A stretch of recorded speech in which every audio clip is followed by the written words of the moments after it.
everyone, welcome back to my channel. Today I'm here at Scholastic to interview Billy Merrell, author of Talking in the Dark, poetry memoir, right?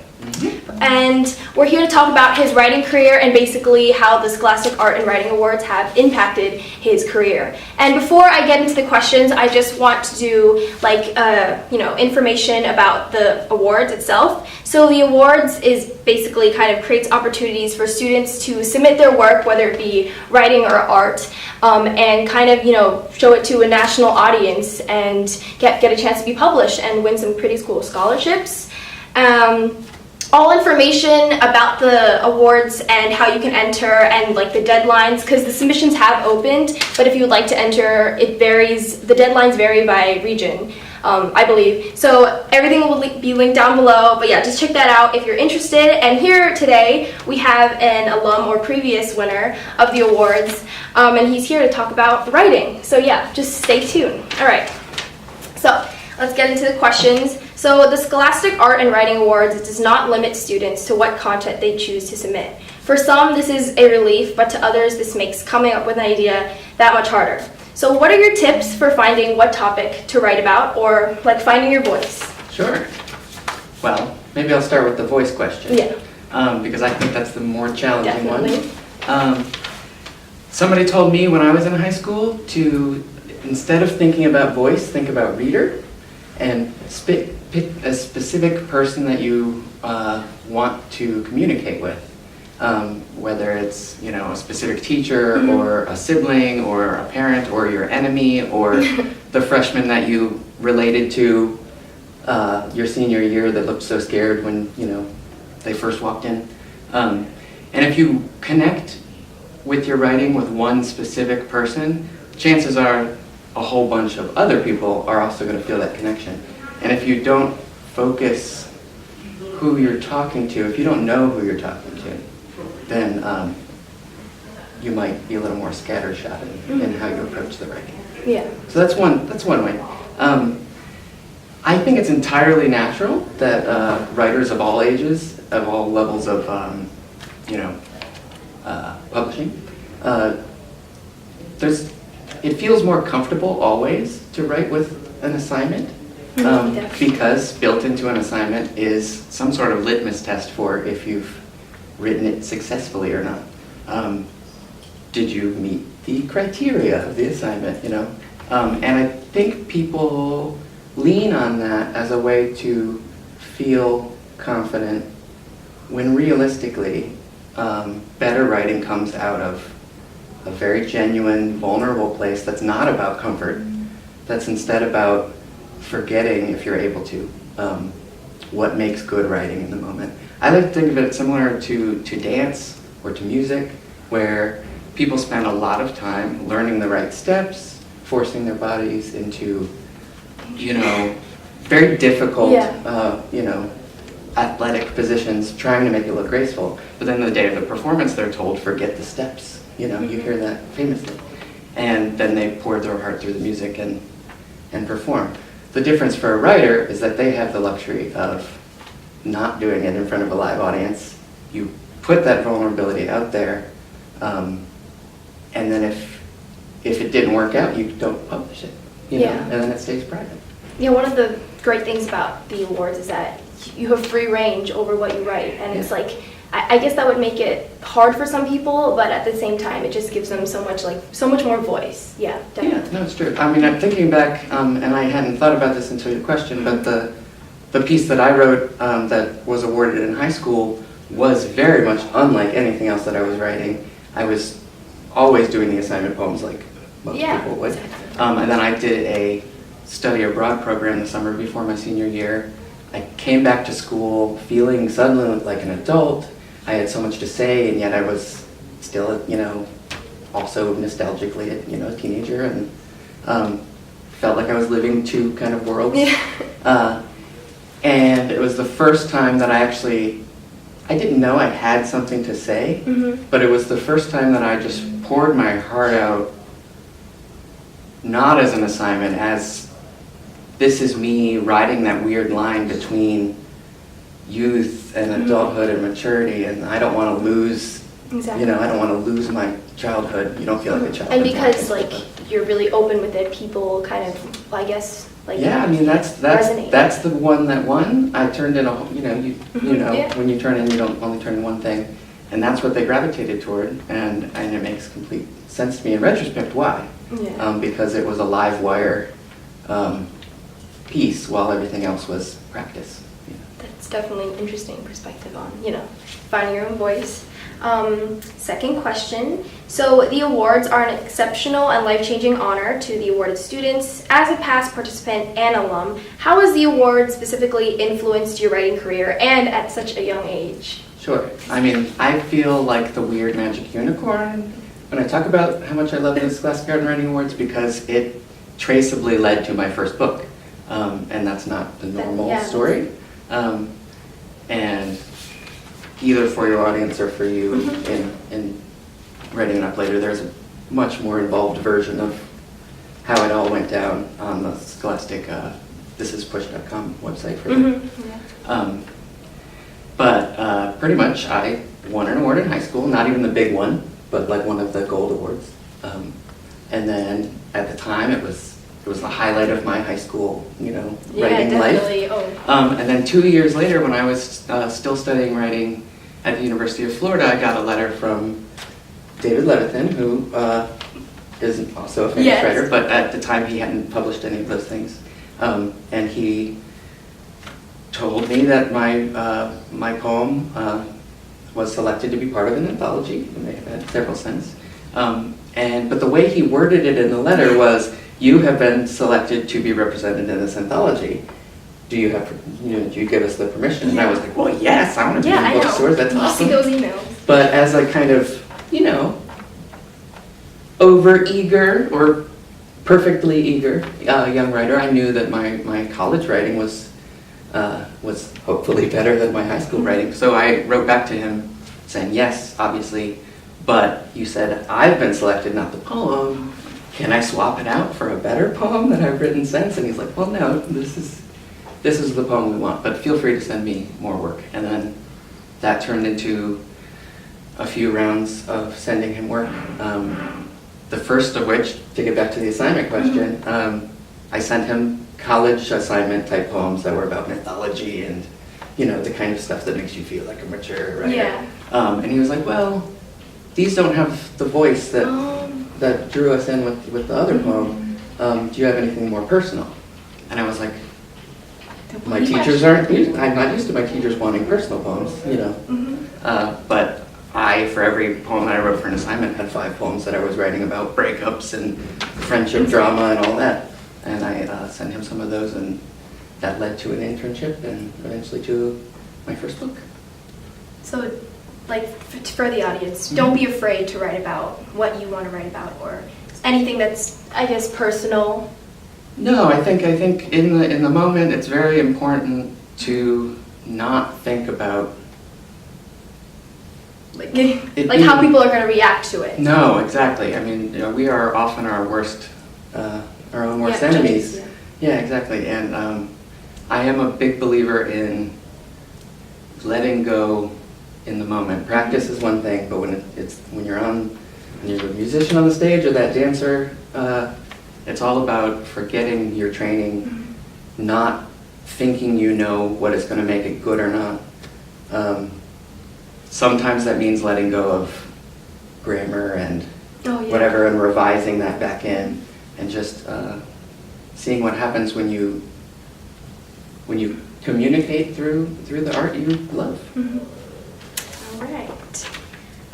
Going off of the previous question, why do you think it's important for teens to be unapologetic in their entries? Or, because Teen Voice is really important these days. A lot of these contests are for teens to express, I guess, the things that they normally couldn't in school. So why do you think it's important for?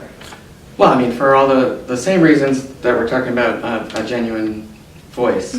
It's all about being unapologetic in the moment. But beyond that, specific to teens, we are in a very particular place culturally and in the world where, I mean, my whole childhood and adolescence and young adulthood all the models culturally were history handed down from textbooks, knowledge being passed down through an adult to the younger people model. And the internet has changed all of that, obviously. And beyond that, I have a very strong sense that whether adults want to admit it to younger people or not, because obviously adults want to, they're in charge.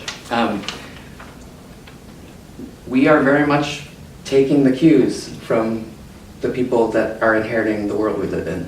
And because my memoir is gay, because I've edited a queer anthology, typically when I talk to teenagers, it is specific to queer issues. And this question answered for those individuals specifically. This is an example of how it's been turned on its head. When I was coming of age, there was gay, bi, straight only, and there weren't other identities that had been articulated. Now, people decide if they want to identify or not. They decide, they make up their own words for what they feel and who they are and who they love. And because of the internet and because of a sincere hunger for empathy, especially in art, young people are reinventing the language that we use to talk about the most core issues. I'm sure that we could figure out, if we thought about it together talking, examples of this outside of queer communities. But specifically there, it's when I'm just kind of blown away by to what extent young people are setting the course of what the dialogue even is. Adults don't have the answers, and I suspect that goes across the board in all sorts of directions. Definitely. As a YA blogger, I talk a lot about diversity. I promote a lot of it on Twitter and social media, and it's hard for me before I send something out into the world to kind of review it and be like, well, what are the adults going to think?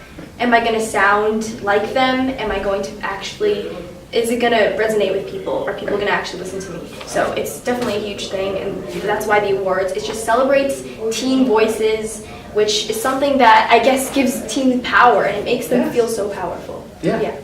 Well, I would nitpick only that teens already have that power. Oh yeah, definitely, and they just don't. Yeah, and there aren't too many venues through which they feel empowered. But I think it's important for them to know that they are, whether or not they have an outlet. They have an audience. Okay, now to talk about your memoir. So, Talking in the Dark is done in like a poetry style. It's a memoir that's done in poetry, which I thought was really interesting because several of the memoirs that I've read were just in narrative. Sure. Okay, so why did you decide to write your memoir in poetry? Was it difficult to address so many important aspects of your life in a collection of poems? Sure. Well, I don't think I chose for it to be in poetry. That's how it came out of me. It was very strange writing it as a 19, 20-year-old who didn't have any kind of life-changing stuff happen to me. I didn't feel like I had a story. And if you look, like you're saying, most prose memoirs are very much about, the person for a reason. It's like, here's the memoir of the person who climbed the mountain. Here's the memoir of the person that overcame this obstacle. This is a very different type of memoir. In some ways, it isn't a memoir. It is a collection of moments told through individual poems that, in an aggregate way, tell a story. But it's not really the facts of the story that make it the story. It's the moments, and it's a strange thing in between genres. And unlike some stories in verse that are out there where it's kind of stories broken up into line breaks, and you have to read them all together to read it. This was very much written to be flipped through, to be read out of chronological order. it is in many ways more like the work of some of my favorite poets like Marie Howe and Mark Doty, people who think of people whose poems explore a moment through the lens of having lived through it and kind of double back and see what meaning they come to in retrospect. And doing that over and over and over again led to this one, strangely. I like how you mentioned, you know, writing a memoir, you think you'd have a story. I think for a lot of people, when they think about writing a memoir, they think exactly that. And it's really cool that it's you know you have a story, but it doesn't have to be life-changing. It's just, you know, pen on paper. Yeah, no, I love how many documentaries are being made right now about just normal people living their lives. I'm somebody that believes that everybody is fundamentally interesting as an individual. And it's weird to put yourself out there and say, hey, here are my normal, universal, strange things. My dog died. You know, my mom said this weird thing to me outside of a movie theater that made me cry. Like those moments you don't think about at the time. And you don't think of them as interesting necessarily. But sometimes when you re-examine with some soul-searching in a way that's intended for other people to relate, sometimes they do. Yep, it's going to come out. And we talked about your memoir, and can you tell us a little about what you're working on now? Sure. Well, I'm very excited. It's actually due to copy editing on Monday, so I feel like right at the finish line, which feels very good. And I've been working on it for a few years, so it's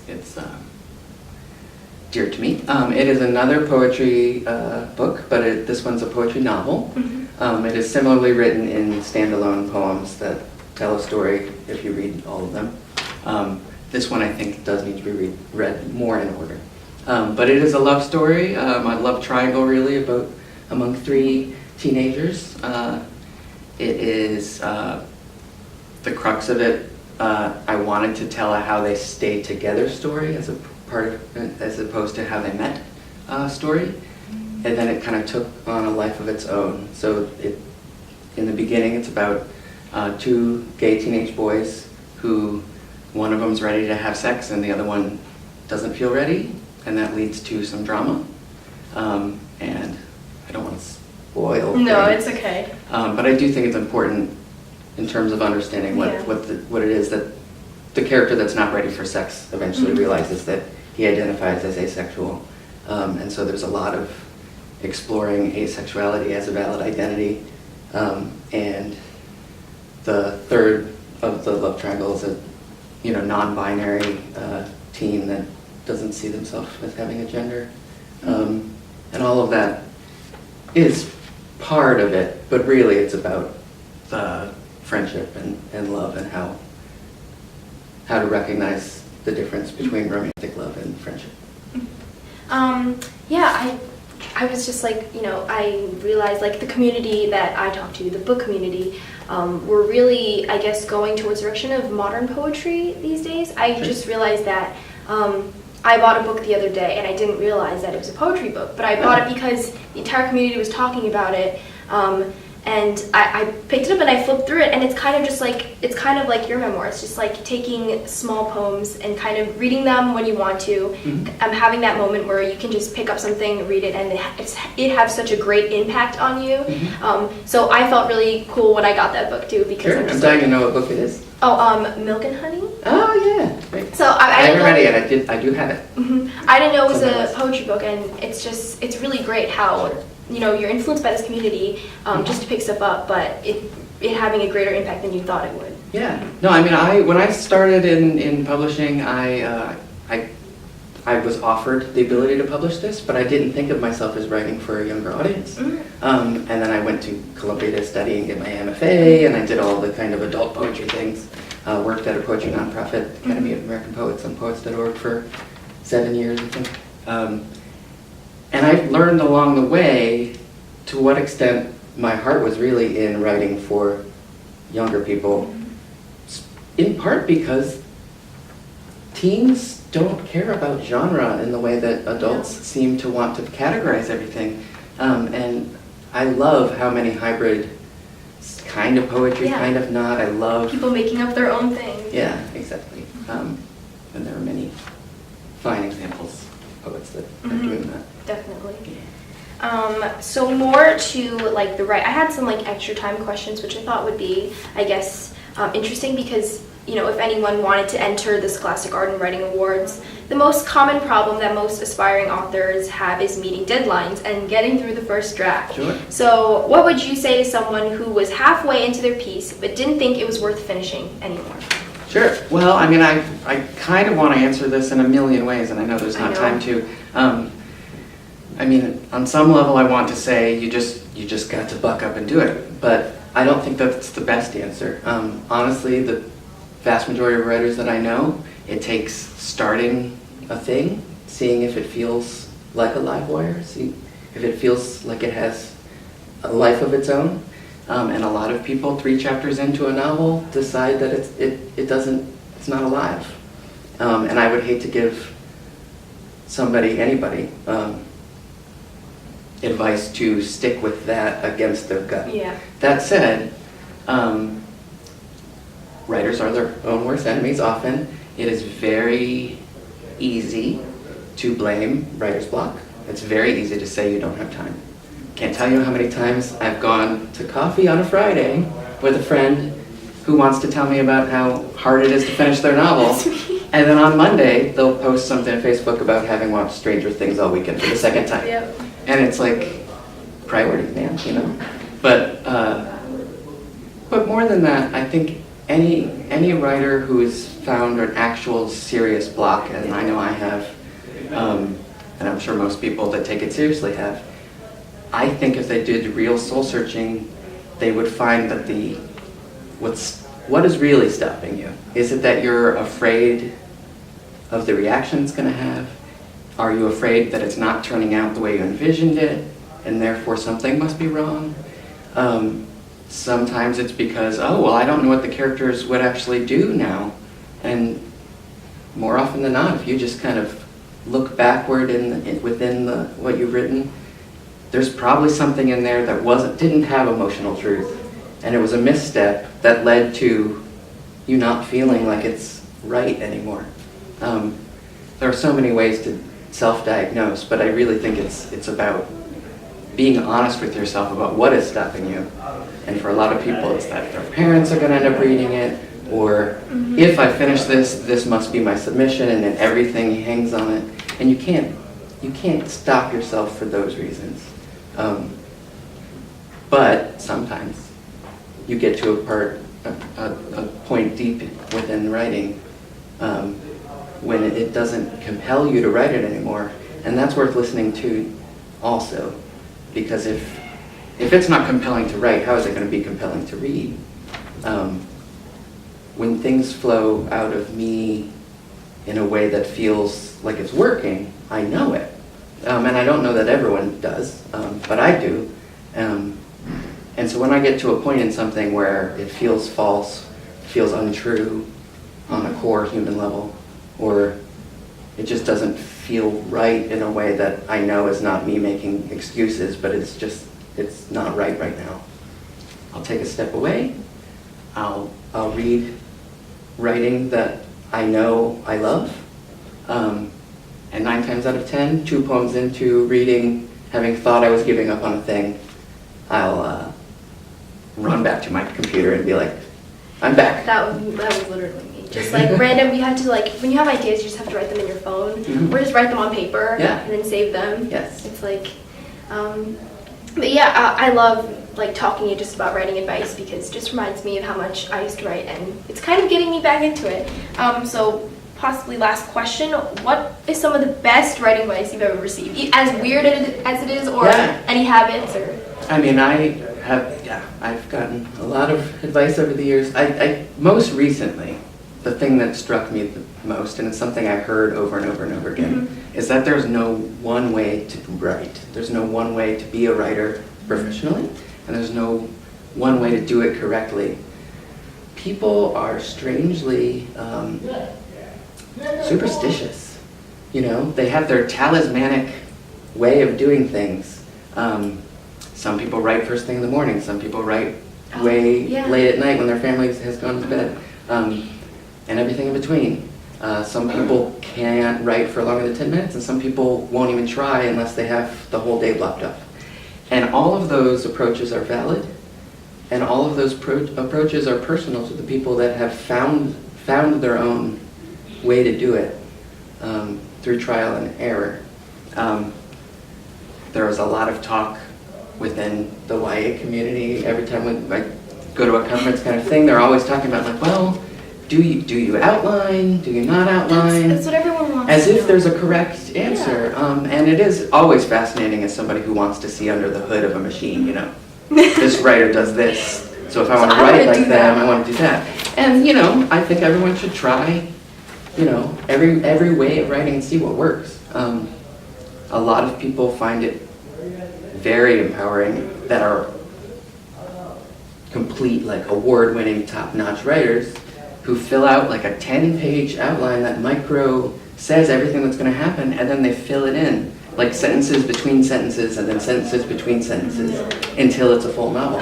And that works for some people. Other people, if they know what's going to happen in the third chapter, they can't write the first chapter. I'm starting to think that I'm in the latter category, but who knows? Who knows? And I think it's very empowering to know that whatever works for you is right, and not to force yourself into somebody else's habits. Definitely. Writing, it's your own way. Do it. I used to just take a bunch of advice and try different ways until I found my way, which I guess is kind of the same, like you're finding your habits and everything. But yeah, it's interesting how that's great advice. And your ways can change. I mean, you know, there were periods of my life where I wrote every day, and I don't now. And I sometimes want to get back to writing every day, but different things work at different times in your life, and you just need to fit it in however it works. Okay, so thank you so much for joining me. A little bit more about your novel. You can find it on Amazon as an ebook as well. I will leave all links down below if you want to purchase it. I'm definitely going to be reading it too. I already started on my Kindle, but you know, just kind of like flipping through it. So yeah, if you'd like to know more information, it'll be linked down below. Billy, thank you so much for joining me. Thank you so much. Thank you. All right. Please submit to the Scholastic Art Writing Awards. Yeah, you should submit. So yeah, I need see you your guys voice. next time. Comment down below if you're interested in joining, or if you have any more questions about the awards, I'll answer them. And yeah, thank you guys so much for watching. I'll see you guys next time. Bye.